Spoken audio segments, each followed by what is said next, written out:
Now, Nepal is sounding an urgent alarm for climate financing. The country is grappling with the deepening vulnerability to climate change, from fragile highlands to threatened livelihoods. The impacts are severe, forcing entire villages to be uprooted. Now, Samjung, a village perched 3,800 meters above the sea level, has completely dried up. Once home to generations, the community has now been displaced. We were local residents there. We moved here because there was no water to irrigate our fields. We need water to drink and for farming, but there's no water there. There were 3 canals, all 3 have dried up.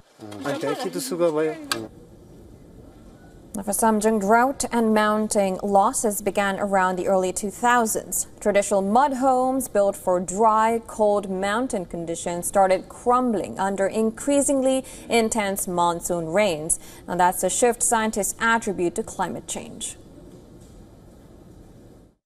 On the everyday basis, the changing weather patterns is actually affecting the ability of people to live in particular places because of the impacts of floods, because of the impact of droughts.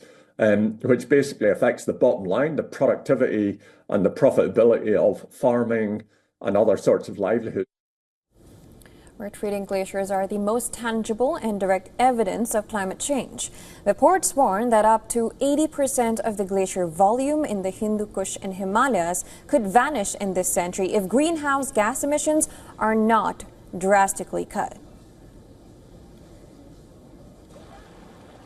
The glacier retreat is one of the most tangible, most direct impacts of the climate change.